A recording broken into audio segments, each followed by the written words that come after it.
BJP की voter हूँ। आज के बाद मैं कभी बीजेपी को वोट नहीं दूंगा। क्या बात कर रहे हैं? मैं पहले बहुत बड़ा अंधभक्त था बीजेपी का। भैया आप भी उस दिन लाठी वाठी खाए?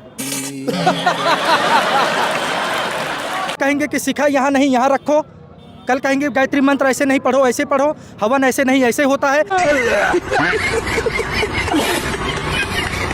तो दोस्तों फिर से आप सबका एक और नए वीडियो में स्वागत है। वीडियो शुरू करने से पहले बता दूं कि आज की वीडियो में दिल थाम कर अंत तक बने रहे, क्योंकि आज की इस वीडियो में बहुत सारे अंधभक्त का आँख खुल गया, जिससे वह मोदी और योगी के खिलाफ अनफ शनफ बोल गए। तो चलिए बिना देरी किए वीडियो को शुरू करते हैं। सरकार है वो बोलते हैं, सनातनियों की सरकार है, वो तो सनातन करते हैं। सनातन की सरकार, हमारी आंखों से पर्दा हट गया भैया। मैं वोटर हूँ बीजेपी की, मैं बीजेपी की वोटर हूँ। आज के बाद मैं कभी बीजेपी को वोट नहीं दूंगा। रीजन मैं नहीं मानता। देश में जहां बच्चों को पूजा जाता है, बटुकों को, बालकों की हम पूजा करते हैं, वो भी वेद पाठी बच्चे। आज के ज़माने में सौरभ जी, जो बच्चे मोबाइल में से बाहर नहीं निकल रहे, जिन बच्चों में तमीज़ नहीं है अपने माँ बाप से बात करने की, जगत गुरु शंकराचार्य जी के गुरुकुल के बच्चों को आप संस्कार देखिए। आप कभी उनके पास बैठ के तो देखिए। वो छोटे छोटे से 7-7, 8-8 साल के बच्चे, उनको पीटा गया। धारा प्रवाह संस्कृत बोलते हैं। आज हमारे बच्चे ढंग से हिंदी नहीं बोल पाते, वो बच्चे शास्त्र पढ़ रहे हैं, वेद पढ़ रहे हैं। आज के कलयुग में, सतयुग का अगर आपको दर्शन करना है, आप गुरुकुल में जाके बच्चों के दर्शन करिए। उन भगवान स्वरूप बच्चों को चोटी पकड़ के खींचा गया है। मैं आज आपके चैनल के माध्यम से ये कहना चाहूँगी, मैं सारी महिलाओं और बच्चों की तरफ से यहाँ पे रोष प्रकट करने आई हूँ कि किस अधिकार से पुलिस ने, देखिए जुवेनाइल एक्ट में एक एडल्ट, एक जो नाबालिग बच्चा, वो अगर बड़े से बड़ा अपराध भी कर देता है तो कानून उसको सजा नहीं दे सकता। ये पुलिस वाले ये संविधान की शपथ लेके बैठे हैं। ये छोटे छोटे 10-10 साल के बच्चों को जूतों से मारेंगे। इन सबको जेल जाना चाहिए। ये बड़ी अच्छी बात कही आप। वैज्ञानिक तरीके से अगर देखा जाए, ये जिस डाली पर बैठे हैं इन्होंने उसी डाली को काटा है। जिस सनातन ने इनको उसकी गद्दी पर बैठाला, अरे बाप रे, ये तो धोती खोल रहा है।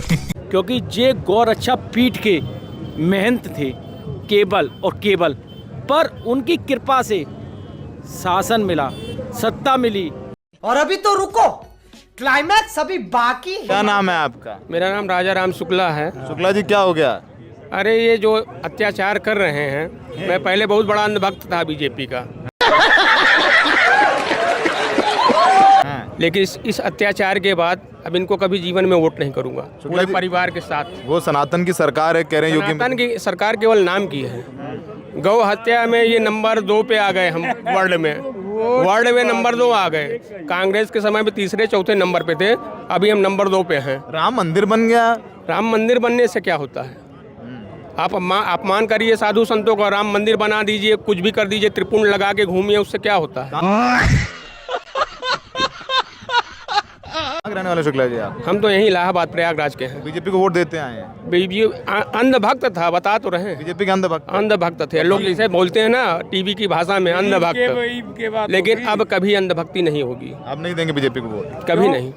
क्यों? इस बात पे शंकराचार्य जो अपमान हुआ, अपमान ये लगा, जागरूक हो रहे हैं ना। हम लोग तो ऐसे हैं कि जो सनातन के साथ है उसके साथ रहते हैं, लेकिन तो लगातार हर चीज में अपमान करते जा रहे हैं। सत्ता मिलने के बाद इनको अहंकार घमंड हो गया है।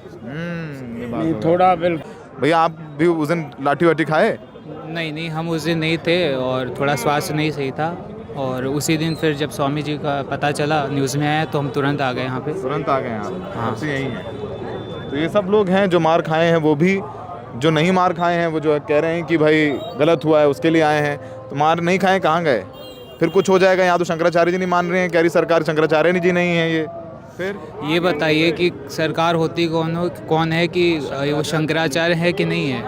मठामनय महानुशासनम का अध्ययन करिए, उसमें बताया है कि जो बाकी के शंकराचार्य हैं वो जिसको नियुक्त करेंगे वो शंकराचार्य होता है। और इसमें सरकार किसी भी तरह के अधिकार नहीं रखती है कि वो कौन शंकराचार्य कौन नहीं। अगर कोई नकली प्रधानमंत्री मुख्यमंत्री बन के घूमने लगे तो कैसा लगेगा? इस पूरे मेले में 40 से अधिक नकली शंकराचार्य घूम रहे हैं, तो उसमें मेला प्राधिकरण कोई कुछ क्यों नहीं बोल रहा है, बताइए। इसमें प्रश्न चिन्ह उठता है, उसमें बताएं जो भी मेला प्राधिकरण के अधिकारी हैं। ठीक है, आपका नाम क्या है? मेरा नाम मोनू पंडित है। कहाँ से हो पांडे जी? मैं यूपी से हूँ और जौनपुर डिस्ट्रिक्ट से हूँ। हाँ? जौनपुर डिस्ट्रिक्ट उत्तर प्रदेश। उत्तर प्रदेश से? हाँ, मैं यहीं से। तो आप सब लोग हरियाणा से ही पूछ रहे हैं क्या चल रहा है। मैं यहाँ था नहीं, मुझे मैं न्यूज़ में देखा इंसिडेंट। मैं दिल्ली से कल ही आया। कल ही आए हैं समर्थन में? हाँ बिल्कुल, पूर्ण सनातन के समर्थन में जान हाजिर है। योगी से बड़ा सनातनी कौन है, लोग कहते हैं। यही तो दुख हो रहा है। उम्मीद नहीं थी ऐसे, यही दुख है, उम्मीद नहीं था, यही तकलीफ है कि हमारे लिए बाबा जी पूजनीय थे, पूजनीय है, पार्टी नहीं। आप क्या करेंगे? हम बस यही निवेदन करेंगे कि जो गलती हुई है उसे सुधारा जाए, और कहते नहीं कि जो स्थितियाँ सबको वो तो कह रहे शंकराचार्य जी नहीं है, ये झूठा है, झूठा स्टिकर लगाए। शासन प्रशासन तय करेगा, शासन प्रशासन तय करेगा, या नेता पार्टी तय करेंगे, या कोई इंस्टीट्यूशंस तय करेगा कि हमारे सनातन के पिलर, हमारे सनातन के स्तंभ कौन है कौन नहीं है। बात तो सही है दौड़ना तो पड़ता है। मैं ये कहना चाहता हूँ, हमारे महंत, मठाधीश, हमारे तपस्वी, योगी, आचार्य, प्राचार्य, शंकराचार्य, ये सरकारी इंस्टीट्यूशंस या सरकारी प्रशासन तय करेंगे। कल ये कहेंगे कि शिखा यहाँ नहीं यहाँ रखो, कल कहेंगे गायत्री मंत्र ऐसे नहीं पढ़ो, ऐसे पढ़ो, हवन ऐसे नहीं ऐसे होता है। सनातन हमारा वैदिक संस्कृति है, और ये निर्णय हमारे वैदिक संस्कृति के अनुयायियों को है, हमारे गुरुओं को है, आचार्यों को है। सनातन में राजनीति का कोई दखल नहीं चाहिए। सनातन संस्कृति में राजनीति के रख। तो सनातन, वो तो योगी जी को मुख्यमंत्री बनाए है ना, वो तो संत है, वो तो संत है। किसी त्रुटियों की वजह से ये